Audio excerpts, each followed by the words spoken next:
Hello out there. My name is Laolu Akonde and you are on to Inside Sources. But first, here is my take for the day. And today is going to be a mixture. I'm going to make one statement before I go into a feedback from our viewers. So it's a mixture of my take and your take. My short take is on the development where we now have coalition of opposition politicians coming together under the African Democratic Congress. Now, this is a good development because it is good for democracy to have a good opposition. However, a few things need to happen. Mr. Festus Keyamo is right. You can't belong to two parties. So, Mr. Peter Obi is yet to announce that he's leaving Labour Party. Alhaji Atiku Abubakar has not told us what is happening to his membership of the PDP. Because according to Festus, you can't be a member of two political parties, except your name, of course, is Nyesom Wike. You can't be a member of two political parties, except your name, of course, is Nyesom Wike. Now, I go to your response, your take. And so we are starting the feedback comments today from our viewers, and I'm going to take a number of it. So now it is your take. We start with the episode that featured Mr. Omoyele Sowore, and this is from Peter Bitrus. He says, Sowore is intelligent and have Nigeria at heart. The man should be given opportunity to hold an important public office in Nigeria. We move to the episode that featured Mr. Olajide Adeniran Jandor. And this is coming from TK Sim. Chief Jandor, I'm so proud of you. I don't know you are that intelligent. I wish you luck in your political career. I have never listened to any of your interviews before now. And the episode that featured Professor Mujibaolu Okome, who is from the US, and this is from Efunabi Huba. He says, thank you very much, madam, for being so truthful and forthright.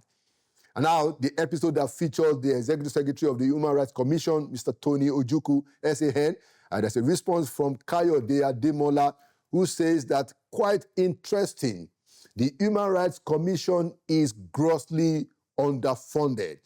Now, we move to the edition that featured Reverend Chidi Okafor, which is about what happened in Benue, the Benue killings. Now, this is coming from Ono Nubi Ayowale. He says, I pray for perfect peace in the whole of Nigeria, especially in Benue and Plateau states. Lord Jesus, we need you now to help our military and other security forces and give our leaders the wisdom and zeal to serve well. Kudos to our wonderful Reverend from Benue State. God bless you in Jesus' name. And I can say amen to that. Thank you. Now we move to the episode that featured Imam Fuad Adeyemi. This is coming from Mr. Ayowale. He says, sir, I am a Christian, but I must confess that you are a rare breed. That is talking about Imam Fuad. You are a true light in the midst of thick storm of darkness, a true Yoruba man and a leader exalting the real Omoluabi ethos that we are known for, irrespective of religion or any other affiliation. May God continue to bless you and your ministry. That's a prayer from a Christian to Imam Fuad. Quite interesting. Now we move to the episode that featured Professor Udenta O. Udenta. This is coming from Vayalak. Listening to Prof is like listening to a policy analyst, a philosopher, a historian, a political scientist, all in one. I agree with that. Let's move on. This is now coming from Bola Possibilities. He says, what a quality, eloquent man. Still talking about Professor Udenta. Listening to such a man as this gives more hope and courage that we are truly a great nation. God bless Mr. Laolu for bringing this resourceful personality on the program on this day. Thank you so much for that compliment. We move on to the edition that featured Cardinal Onoyekon. This is coming from YIAGA, and the name goes on. Heaven is your end point, my Archbishop. You are always right and on point. I agree with that. And now we have a few responses on my take. They take that had the topic, policy tips President Tinubu can still adopt part 1, and the point about power. This is coming from O.C. Chukwubi. He says, let power delivery be left to state governments. Let serious state governments provide power to their people. Good point. And now we have a comment on Inside Sources focused on the Benue case. This is coming from Soft DC. It says, you can always trust Laulu to bring up the case of the Middle Belt. God bless you, sir. I say amen to that. And finally, I think we have a comment from Samuel Hef, like that. The name is on the screen. Laulu, you are a patriot of the country. I have been very impressed at your interview. You are fearless in apportioning inefficiencies and strength. Thank you. There is hope. And there you have it. Inside Sources. We'll be right back. Welcome back to Inside Sources. Today, as we continue our conversation on the future of our great country, I have with me an eminent young Nigerian leader, a community organizer, and who is also a lawyer. He was actually the convener of the Not Too Young to Run movement that made some very significant changes. Also in 2018, he was the winner of the Rising Democracy Leader in Africa that was given them, I believe, by the National Democratic Institute. I'd like to welcome to Inside Sources, Mr. Samson Itodo. Thank you very much. Thank you so much for coming to Inside Sources. Thank you. It's a delight to be here. Thank you. Thank you. So it's a conversation on the future of our country. Mm-hmm. And, we like to start by saying that if you look at where we are today as a country, do you think that we have a trajectory that will take us to that greater Nigeria that all of us believe, or most of us believe, is the destiny of Nigeria? So as a nationalist, I am very optimistic about the future of the country. Because as one who subscribed to, certain democratic principles, I clearly believe that the future of our country, it's bright. But to take us to that promised land, there are several decisions that need to be made. And I don't think that we're on the path of making those decisions. The first one is you can't have a country that does not know how to count and how to manage figures. And what do I mean? Yes, we are grappling with data management as a country. This is a country where, yes, give it to the National Identity Management Commission, the NNPCl, Right. who has registered, over 110 million Nigerians. But our population is estimated at somewhere around 220 million. It is still population estimates. Yeah. Now, if you're thinking about the future of a country, we need to know how many we are. We need to have a consolidated data management system, because that's the only way you can plan. So that's one. The second point, it's about how we are spending our money. But let's even go back, because before you spend, you need to mobilize the resources. And so when you think about all the aspects of our national life, you cannot secure the future of a country when you adopt a monolithic approach towards your revenue generation. Yes, successive administrations have mounted the fact that you're diversifying our economy, but we still rely, to a large extent, on what? On oil. And so whether it's the subnational entities or at the national level, what steps are we making to manage, harness our resources, and plunge those resources back into developing, the state? So you look at the solid mineral sector, we're talking lithium. If you look at even gold, Right. the bigger challenge for Nigerians is when you look at these resources and the way the government is managing these resources, it doesn't really tell well that they are maximizing the revenue generated from these national resources and they're using it to fund our development. The third part is when you think about the future of your country, you need to look at the leadership. And more importantly, the leadership recruitment process. And for a country like Nigeria, that is a constitutional democracy, elections are a critical feature. So when you have elections that are not transparent, they produce unaccountable, unresponsive political leaders. And that is the bane of our own development, because you have a weak electoral system that does not produce transparent, competent, leaders who have what it takes to provide the kind of leadership that Nigeria actually requires. Now, I'm not saying that credible elections are guaranteed for, accountable leadership. That's not what I'm saying. But I'm saying it's a start-off point. Right. But we have made some progress, but there's so much that we need to do about fixing, our electoral system. So when I look at the future of a country, I am quite optimistic, but I don't think the political leadership I see across board is one that inspires any form of confidence that you have a political leadership across board that cares about generational equity. Because if they do, then they won't think about the next elections. They will rather think about what the future portends, for the vast majority of our population. Okay, excellent point, Bro Samson. And I like the way you put out the opening points, and and I tried to make some points. So, I mean, you were the leader of the Not Too Young to Run movement that eventually led to that bill. So let's take it from there in terms of, the young people in our country. What is your experience?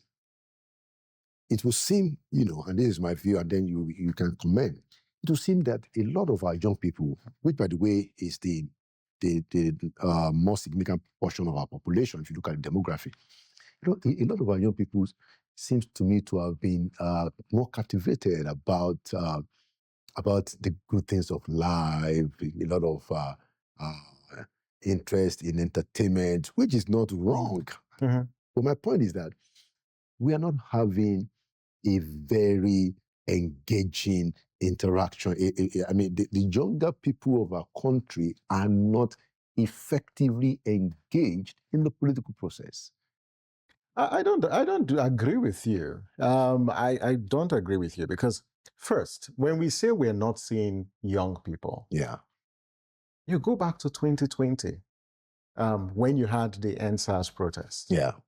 It was a concerted effort by young people to push against state repression on rights that manifested as police brutality. That advocacy was led by young people. True. The Not Too Young to Run that you've referenced was also led by young people. And it was about transforming our constitution, not because we wanted to fulfill a democratic ideal by recognizing that young people need to be at the decision-making table. But no, young people wanted to change the face of politics and then contribute, their energy, their resilience, their innovation into public governance. So when you say young people are not engaged, you go on social media. In fact, the state, the federal government have been forced to reverse certain policies, including the National Assembly, have been forced to withdraw legislations. And I give you a classic example. The first one was the recent mandatory voting bill. The second one was the draconian counter-subversion bill. Those bills were withdrawn as a result of public outcry, largely led by young people. Okay, Samson, so we see that level of engagement. But I understand the point you're making about, I'm talking about, because those things that you said, I agree entirely. I'm talking about the political process, the partisan political process to have young people get involved. So like you said, it NSAS, look at the kind of energy that we saw in NSAS. Compelling. What I have not seen and what I think might be helpful is to have young people invade the partisan political process. Samson, that's what I have in mind. That's what I'm talking about. No, but there are different entry points. The first entry point, and let's look at the different forms of participation. Let's look at the common one, which is voting. The big question is, have we seen, a lot of young people show up to cast their vote at elections? And I'd say this, quite frankly, that amongst the demography that comes out to vote at elections, a larger percentage of them are young people. But that is even a small fraction of young people. Because when you look at the voter register, the last election in 2023, only 43% of young people actually showed up to cast their vote. And so the big question is, are young people making their numbers count, in the course of elections? I say no, they're not doing that, even though they are still the largest bulk. But I think young people can do Much by more. showing up to cast their vote, for a leader of their choice during an election. It doesn't make sense for us to continue to mount that young people. Dramatic changes. Absolutely. That's what happened in Zambia in 2021. That's what happened in Liberia. That is what happened in the recent Ghana elections in December. The ability to mobilize the youth base to show up at elections. So young people need to show up on the day of elections to vote if they want any change. But then, the bigger question, when you look at the second level, which is the political parties, a lot of young people have expressed their interest, to get into the political parties. But what have the parties done? The first thing they've done is there's an absolute lack of internal democracy in the parties. There's a nexus between internal democracy in a party and the level of youth or women representation. Because if young people express their interest to participate, to run, if the parties don't conduct democratic primaries, they substitute the candidates that emerge from those elections, I bet you're not going to see a lot of young people. And we haven't worked on this for several years. We've seen stories and experiences of young people who have emerged from primaries and they're substituted, by the parties.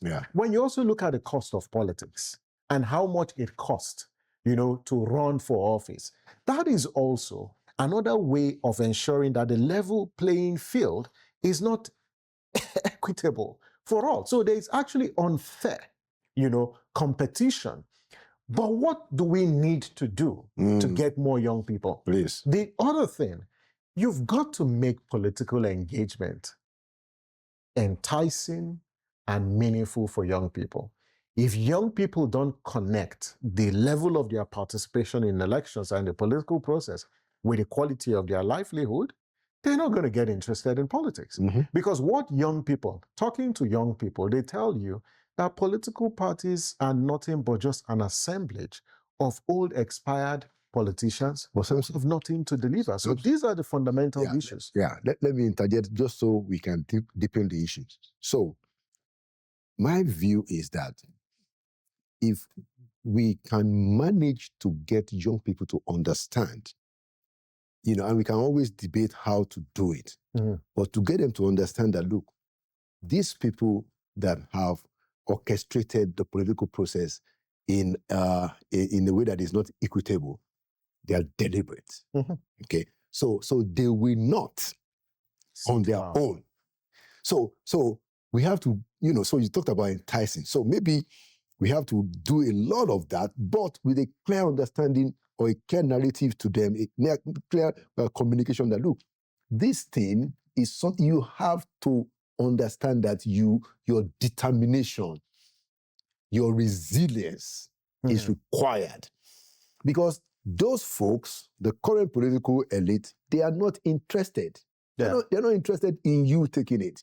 They want to keep it for themselves. If possible, turn it into something that is quasi-monarchical, and isolate the larger number of our people. My view is that if we can find a way to, and that's why I use the word invasion, have young people invade the political process. So that is when we can actually make the change happen, because clearly they know what they want. We saw it in the NSAS.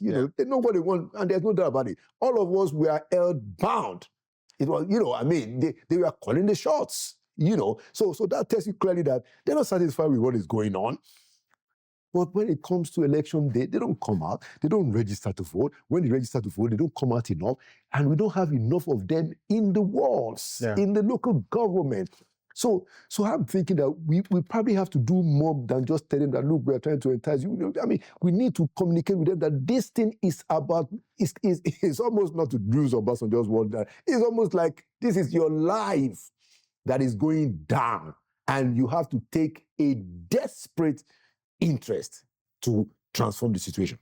No, you see, I totally agree with you. And there are three dimensions to this. The first one is that the quest to get young people into office needs to be driven by a clear agenda and an understanding of the kinds of leadership that Nigeria needs at this moment. And I've said this repeatedly, that if the decision to run for office as a young person is just to represent youth interest, then it doesn't make any sense. Yeah, true. That the quest to get young people into office must seek to do three things. One, if it doesn't put food on the table, it doesn't address the question of security, and then also fosters justice, then there's no point actually having a young person in office, because it is more than just being a young person. Right. And I've always said, do not negotiate, for political space from a standpoint of age, but negotiate from a standpoint of value that you bring to the table. The second point relates to, you've got to negotiate. And I say this, that when people think about, power, you're dealing with power, and there are people who live and die just to ensure that they have control of political power. They're not going to cede that power. Yeah. And so what you need to do is, one, I agree to the extent that, yes, you need to do what? Invade the political parties. But invading the political parties is not enough if you're unable to build cohesion. Absolutely. Because you need to build cohesion within the parties to be able to make a demand. And the only thing politicians respond to is pressure. Yeah. And if you demonstrate that you have electoral value, then you can actually try to alter the balance of power. And you need that level of coordination. The third point is, why is this clamor for the big parties when you have other parties and other political platforms that you can actually aspire, and seek to run on those platforms? In this country, in Benue State, and I would never forget, a young man who was about 26 or 27, one of the beneficiaries of a Not Too Young to Run, ran as a candidate under a party that was unknown. He ran and he beat the two major political formations in that state. Wow. Why? Because he had grassroots appeal. And this is why young people need to understand that all politics is local. We hope that these points are going out and making the transformation. So let's move it along to the kind of political reforms, in your view, that has to take place, even to further enlarge the space. And I'm going to start from one that I think is critical, and there are several. I think that the presidential system by itself has not yielded us any significant benefit, especially since 1999. And the reason I say that is, I got the opportunity to watch from very close quarters for 8 years. And I noticed that the president has the capacity or the ability, or the structure allows him to sit in one place. It's not compelled to be accountable. It's not compelled to engage with the people. Look, in the case of the president under which institution we serve, I think maybe he did media interviews, maybe altogether in 8 years, maybe 3 or 4 times. So the president can actually be cocooned in the villa, and then he sends the media. You go to the media, go and interact with the grassroots. You do this, and then he is just sitting pretty like a monarch. Unlike in the parliamentary system, where the head of government, the prime minister, just the title, is compelled, every time parliament sits, to be confronted by the leader of opposition, who is going to take, jibes at him at the earliest opportunity. And then there's also what they call, if you use the British system, the question time, when, you have to defend your policies, where you have to respond to issues that are happening, that are affecting people's lives. A president can decide to just disappear and get the Minister of Information or the Special Advisor on Media to be talking about those things. But in a parliamentary system, you will have to speak. So one of the reforms that I think we need to do is to have go back to a parliamentary system. Now, that is what I think. I would like to have your take. But besides that, what are the other kinds of political reforms that you will advocate for? So first, let's deal with this sort of system of government. Right. Now, you're quite aware that by the 1979 Constitution, presidentialism was introduced to the country. Yeah. And we copied the American system. Yeah. When you look at the American system, what is fundamentally different from Nigeria's system? I think that I agree to an extent that it's about the system. But systems are managed by people. Yeah. And that's why there are certain checks that are imbued in systems to foster accountability. Right. There's a State of the Union address which the president gives annually. In Nigeria, there were attempts, and up till this moment in the National Assembly, to do what? To pass a legislation. But why is it that for 26 years of democratic experience, that legislation has not been passed? They don't want to do it. Exactly the point. So you can have a parliamentary system of government if whether you call him prime minister or head of government chooses not to, and he has the legislators in his pocket. Don't forget that even in a parliamentary system, he appoints, those ministers or whatever you call them, cabinet, whatever. He appoints them, even though they are elected. But what if they all come from his party? So it's not this. The opposition leader will be sitting in front of him every day. But you have the opposition. Okay, well, it is this same country where the ruling party elects and appoints the officers of the opposition party. It's right here. It happened before us. So we are dealing with what we call democratic capture. That is a co-optation and a capture of all the instruments of accountability that exist within a democratic setting. And that's why all this bad behavior is being tolerated. So yes, we can switch to a parliamentary system if you don't address the question of a culture. That's why you have checks and balances. In a democratic system, it's there in a presidential system of government. Why is it that the National Assembly cannot summon the president to address the National Assembly? Why? Because you already have a situation where the president is considered the leader of the party. Yeah. Right? He determines who gets the tickets at the end of the day. So challenge him, and then you will actually go to rot. Right. Now, so those are the issues. We need to come to a point where our institutions, are able, these things we call the agencies of protection in a democratic system, function devoid of the individuals who have, power. That's where we need to get to. I agree. And the interesting thing is that we have been there before. Sitting at that chair, where you have now Mr.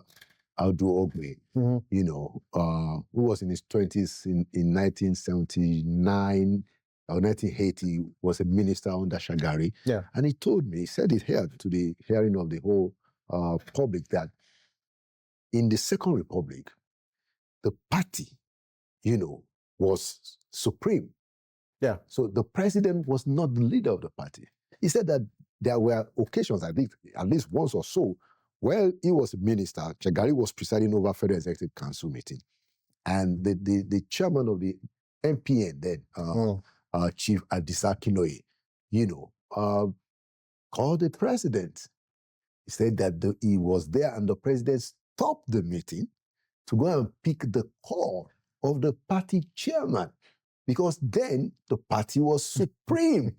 So my point, Samson, is that we have been there. Yeah.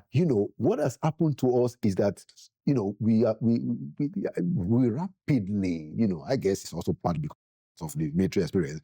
We lost those democratic values because of military rule, in my view. But since 1999, when we've had we returned to civilian, there has been no appetite by the politicians to try and do things properly. What will it take us to compare those changes, in your own view? Well, first, I think it's going to take active citizenship. Because where we were in 1999 and 2000 is not where we are in 2025. It's worse. Things have gone worse, but you've also seen the level of political socialization increase. And I think it would have gone terribly. The reason why the politicians are devising new ways, right? It's because citizens are becoming more conscious. And information dissemination, it's now accelerated compared to what you used to have. So you're beginning to see how citizens are using these tools. But you're also seeing some transformative, leaders in a public space who are still able to muster the courage, to speak and hold government to account. We need to have more of that. So including all these new political formations, they need to do what?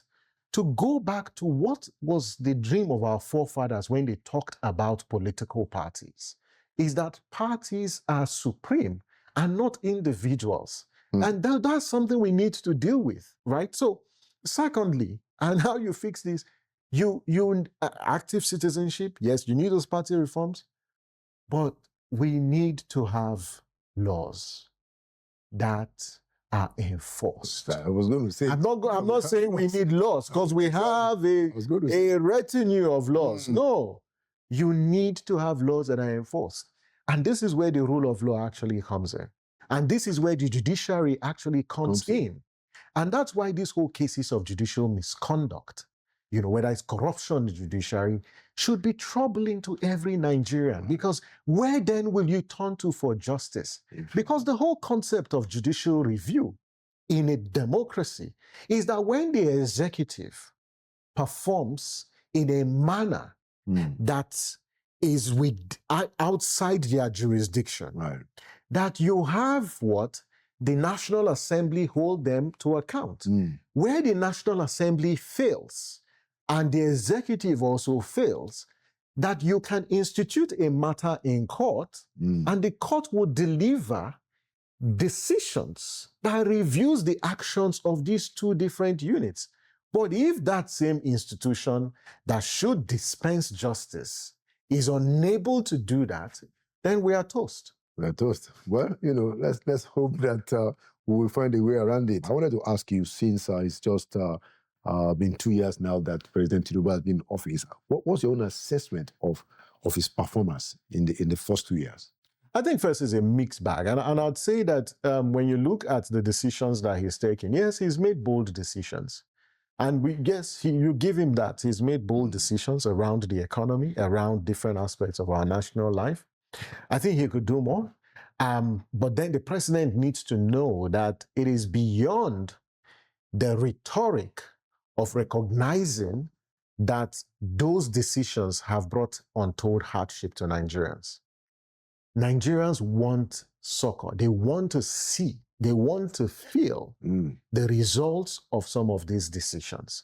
If you want to assess him over the last 2 years, the security situation has not really improved based on the experiences that citizens actually face. When you also look at this point about what are the democratic credentials, and I say it is really troubling that we're gradually gravitating towards what is a semblance of a one-party state. And I hope that, the opposition get their hearts together, because when you take competition, out of democratic politics, it loses its vitality. Completely. And so when you also look at even appointments that the president has made, whether it's to INEC or to other democratic institutions, there's so much that is left to be desired. And I hope that, over the next 2 years, that he rises above partisanship and acts as a statesman to take decisions that fosters reforms to the electoral process, that enhances not just our democratic credentials, but really improves and guarantees democratic legitimacy. Do you think that we should have a situation where the president continues to nominate members of INEC? Absolutely not. Just the late Justice Ways, God bless his memory, had made that recommendation that the president should not appoint commissioners. INEC have also, as part of their proposals on electoral reforms, that the president should not appoint resident electoral commissioners. The president does not appoint commissioners of police. He appoints only the IG, right? So why shouldn't INEC also adopt that same strategy? But for the interest of our democracy, public confidence, and the independence of the Electoral Commission, the president should not be involved in the appointment of national commissioners in INEC. Okay. Final question, because of our time. So it seems that the opposition is coming together for 2027. You have ADC said that David Mark is the chair. Obeni Aregbesola is the secretary, Tiku is there, and, some other notables seem they are coming together. Do you think that there can be, based on everything that we know, there can be an effective opposition? Because in my view, we've not had anything close to an effective opposition in the last 2 years. Mm. Well, you see, when you look at other countries like South Africa, you look at countries like Ghana, you just enjoy, that's what democracy is about. It's about competition of ideas. This whole onslaught on the opposition to try to decimate the opposition is a form of authoritarianism and democracy capture. But then, those who are also in the opposition, they also have a responsibility. They do. Why are they not putting their house in order? Why are they allowing themselves to be decimated? Exactly, right? What it simply tells you is that they are all the same characters, that they do not have the democratic, the sort of disposition to uphold democratic ethos and principles. And so for me, it's good they are coming together, but they have to present to Nigerians a different deal. You need an opposition. Opposition is part of democracy, but I'm not the one who would establish opposition. Those who say that they are constituting themselves into opposition, they need to be opposition, not just in words, but in action, but also demonstrating in the constitution and the regulatory instruments of their parties that they are Democrats and not individuals that are only interested in capturing political power.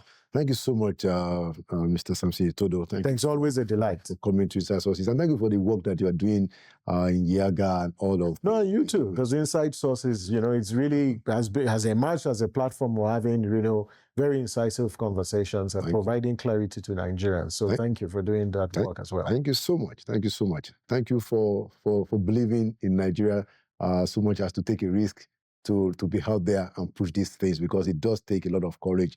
And, I appreciate that. I believe that we get that Nigeria, if we don't relent. We will. And I see that people like you don't relent. Thank you so much. Thank you very much. All right. Thank you. Right. And there you have it. As a segment, we're going to be returning with another segment for Inside Sources. Inside Sources will be right back.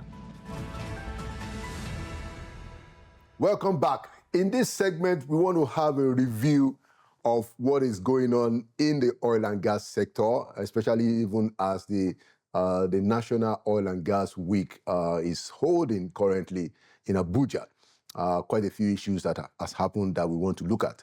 To join me in that important conversation is our oil and gas expert, Mr. Henry Ademola Adigun. Ademola, welcome back to Inside Sources. Thank you, sir. Always a pleasure being here. All right.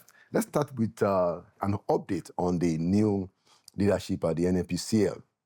Quite a few things. One of the things that I find interesting is that there was a statement recently that was made by the NNPC management. It wasn't signed by a new spokesperson because Mr. Shonaye had resigned. But it was what is said in that statement that I find a little bit curious, that there are internal and external saboteurs that are trying to discredit the new leadership. And there was no reference at all to anything specific. But, before that, there was this news that the NNPC leadership went to Kigali and they flew 5 private jets. My own inside tracking shows that it's not actually 5 private jets, less than that. But people have also raised, the issues around, why do you guys have to spend so much money on a retreat? So that was what preceded that statement by the management that said that, there are internal and external saboteurs. My point, and I would like you to respond, is that I think the president sent Mr. Ojulari to that place to go and get a job done. And I think it's pretty too early, in my view, to have this kind of, this kind of feedback, boss, what's your take? Well, I'm a little bit disappointed that earlier in the tenure of the new leadership of NNPC, this is happening. My view is that you go somewhere to undertake reforms. Before you commence, or as you commence, you first of all understand the system. You take time to understand how it works, what makes it work, and how it takes. You don't go there in a rush. You don't go there and do things the way you did it where you were coming from. You look at who is working, what is working, and how it worked. And when you make errors, you admit your errors. You don't. The statement of saboteurs is very unfortunate and should never have been released. You're not fighting a war. NNPC is a company owned by Nigerians. We all own NNPC, whether it's through Mopi or Mofi. It's owned by all of us. Right. Your statements should be positive. When you say there are internal saboteurs in a company you are heading or you are leading, it's a self-indictment. It's an indictment of your leadership. Yeah. You've not been there for long. How do you come and say something like that? It just tells you you are saying I'm under pressure. You are saying I don't find it supportive. You are saying people that are working for you that I do not trust you. Yeah. How do people do not trust deliver results for you? Right. That shouldn't have been said. I think a lot of coaching needs to be given to those who are in leadership in understanding how to phrase words, how to manage crisis, and how to issue statements. You do not do such things.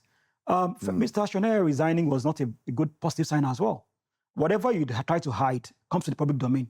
Look, in government, in leadership, nothing is private.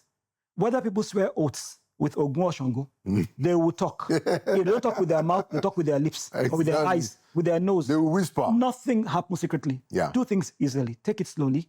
Manage people well. Be engaging. Do not focus on the business. Right. Raising NNPC's profitability, making it a more attractive company for investments, raising oil production in Nigeria through your partnership and other things. Do that. Forget about your saboteurs. In every establishment, whether even in the family, there are saboteurs. Internally, externally, overtly, and everything. It's a Nigerian way of thinking. But saying such, it's an admission of defeat. Yeah, and I agree with you, Mr. Adegu, because in our previous discussion, we all expressed confidence in Mr. Ojulari's leadership. And we do. Coming from Shell, came with a lot of credentials, and also Mr. Kida, who is the chair of the board. But I think they are already missing the resignation. The departure of Mr. Femi Shonaya, because when I saw that statement, just like you said, you don't make this kind of statement. I wanted to ask you, Mr. Adegu, why did you think Mr. Shonaya left? Well, I think a lot of reasons why I made him leave. But I know people resign mainly for two reasons. They resign either for personal reasons, maybe health or issues, or they can't work with their boss. I think on this place that him and Mr. Ojulari could not work together for a lot of reasons. When a person is in a job and feels threatened by a supervisor, he can't have confidence in him. Yeah. And when you're accused of issues that you might not know about, and you're said to be a saboteur or whatever we hear from outside sources, then you can't really be confident. And the mistake I think that was made was, when the people work in Shell and all this Total and all these big companies, they don't understand the difference. Yes, between in the private sector, essentially. It's a private sector and they are well trained and they are good, but they don't understand what it means to manage a public corporation like NNPC. It's not, Mr. Ojulari's mistakes are not new. Kachiko had the same mistakes when he came as MD on NNPC as well. Okay. Because first of all, they come with that mindset of, you guys I'm working with are not competent. Okay, you guys don't know what you're doing here. These guys don't know what they're doing. I can bring in people from outside. You can solve the problem. That never happens. That never works. You can dilute leadership, you can dilute management, you can dilute operations, but it's called dilution. And you do it gradually. You do it after you've understood the system. The system will need to support you. You can't turn overnight NFS to Shell. Yeah. You can't bring everybody from Wando or Total and everything. If you see places that are identifiable, where there are gaps, you can bring them in. Feel it. But you cannot inspire confidence in people if you come with the mindset that, you're all incompetent. Right. And the way you act will send messages to your people. When you sack somebody like Shonaya or he resigns, you are dividing your house by your own hands. You are dividing your house in the management of his departure, in circumstances related to his departure, and you are now making the place more confident. And people in public corporations, they have one capacity. They know how to wait. Yeah. They've seen you come and go. Exactly. They will sit down and say, come, we've seen you before. They will tell you what happened in 1974. They'll tell you what happened in 1982. What happened in 1982. They know the history. It's in their hands. So you come in, you step gently. Yeah. You try and understand the system first. Yeah. You are in a hurry to deliver. Yes, you will deliver, but you don't do it in a hurry. You do it by ensuring small steps. and you don't focus on the threats externally and issue statements that people are trying to destroy your leadership. Nobody asked you to use private jets. Nobody asked you to go to Kigali. That decisions were made by you. Yeah. And I tell people, I mean, he has to take responsibility for that. you have to. In the world of social media, in the world of iPhones, in the world of gadgets, nothing is secret. Nothing is secret. People can take a photograph of anything you said. You want somebody to photocopy the approval? You want somebody to photocopy the logistics? If you can't stand with the decision you have made, don't make it. Right. Every decision you make must have to scrutiny of interpretation, perception, and others. People are in an economy where we're all bleeding, where we're all trying to make our daily meal. Then somebody says you guys are flying, maybe, whether it's 2 jets or 10 jets, and you're going to Kigali, and you're saying... They reported 5, but, I think it's less than that. And people will ask you that. Why? Have you seen any Kigali person come to Nigeria for a treat? Exactly. Have you seen any Rwandan come out with it in Eco Hotel? Well, I mean, we do a lot of things in Nigeria that are wastes. Yeah. So the perception of people saying that is wrong. You are coming to a corporation that is in real times bleeding. I mean, nobody believes the things you publish about your profit and everything. It's a lot of crap. So you bring people know things are not going well. Then the first signals you send is, we are here again to continue to enjoy and no departure from the past. He could have sent a signal by saying, okay, we're doing it in Akwa Ibom. Yeah. We are doing it in Jos or doing somewhere else. Right. That sends a signal that this these people is different. Leadership is not only what you see, what you do, what people perceive you are doing, and how people interpret the actions you make. Let's move on to this issue that is going on in the Senate. The Public Accounts Committee of the Senate coming up with this 210 trillion. That's a whole lot of money. And I think it's the account of NNPC for a number of years and raising some alarms around the financial audit. And people have pushed back, not openly, but from behind the scene. They say that, no, these are just accounting technical issues. This is not something that is deserving of the kind of alarm that the Senate has raised. So, Mr. Adigun, tell us what actually is happening. What's happening is what has always happened in NNPC. NNPC, by many people in government, by leaders in government, is perceived as a petty cash account. It's where they finance everything they can't finance. One of the reasons why we were working on the PIA, was to remove that ability of interference of government into the financial management of NNPC to ensure that NNPC was protected and fenced from government interference and government asking them to pay for gunboats, pay for shipping, pay for wedding. So that was one of the ideas of it. But it's entrenched. Now, NNPC had a burden of carrying subsidy of government when they said there was no subsidy. Remember when the government came in, your government, you guys said it was overpricing, it was underpricing, and NNPC was paying that price. Yeah. And when in paying that price, using all kinds of language to just it was also, I mean, just lying now, just lies. It was just not make it nice. They were lying. Everybody was lying. There was subsidy, and they was calling it over this, over that. Now NNPC has that burden, and NNPC has carried that burden for a long time. Secondly, I do not trust any member of the Senate. One of the habitual problems the Senate has given to the country is over interference in the leadership and running of companies. At times it looks like a shakedown. I think that's the right way to do it. I was being polite by not saying what you said. It is what it is. So they've lost the trust of Nigerians. The Nigerians don't believe anything they say. Oh, they want 1 million missing, 20 billion missing. Then they call them in. Nothing happens. Blah, blah, blah, blah. Shake hands. They see each other in the evening. And we have seen several instances. Nobody believes anybody. Off the mic, the guy that came in fainted. We never hear at the end of the day, matter. It's a shakedown. And that is why nobody is taking them seriously anymore. That's why neither NNPC, neither the public, I don't think they take themselves seriously. Yeah. Even they don't take themselves seriously. Now, somebody just wakes up one day and say, okay, here's an opportunity for Christmas or to do Easter or to do Salah. Then they call the leadership and everything. It doesn't mean NNPC is transparent. NNPC has a lot of issues. It does. I don't believe what they publish. Half of what they publish is junk. Yeah. We've talked about it on this show. It is junk. It is junk. Nobody believes their numbers. It's a junk. It's a corporation running on loss. But when they come and tell us, they made 2 trillion in 1 month, what are you selling? What are you delivering? You have refineries not working, you have overhead balances, your accounting. I mean, accounting is a funny thing. Accountants can make a figure look anyhow they like it. Yeah. You can say 50% loss or 50% profit. It's the same thing. If it's the same English. If you say 50% profit, it's 50% loss. Well, so it's how you say it. In the ethics expert, we call it that is cooking the books. But they all do that. I mean, you see an NNPC account when a big audit firm like, what's their name? Pricewaterhouse will have disclaimers on it. And you look at disclaimers and say, okay, why did you do the audit if you have so much disclaimers on there? I mean, I remember one time, some years ago, I was walked out of NNPC and I was alleged to have published a figure on a paper, nothing to do with my own organization at that time, Okay. that we published something on papers that made NNPC look fraudulent and false. And I was asked to not come to NNPC, and I'm like, what is this that we published? What is, I don't even know anything about it. I read it on Guardian and papers like Po. It was NRG, one of our partners that did the work. Right. But the point is, you can't hide lies forever. You need to be transparent, you need to be putting things publicly. Let people know what is the issue. You are running a corporation that you need to get out of a mess. You are running a corporation that needs to be competitive. You're running a corporation that has to make profit to Nigerians. Do it. Don't get yourself hold up in this thing. And I think the sooner they go to the market, the sooner they have dilution of the shares, and people that are trustworthy are there, can go. They have a good board now. I mean, I have confidence in their board. Yeah. But a board is only as good as what they get and what they see. A board can't run operations. Whatever they bring, whether it's Kida, whatever they bring, will only rely on what they give to him. So it's what they give to him internally that they will use. But they have a responsibility of let's move forward to a corporation that's making money for Nigerian, as competitive and attracting investments. All right, excellent. So we are challenging both NNPC and the Senate Public Account Committee to make sure that they go to the end of this matter. If it's indeed what you call it to be, if it's not a shakedown, then it behoves on the Senate Accounts Committee to make sure that we get to the root of this matter. Otherwise, further public confidence will be lost. I will not hold my breath on that.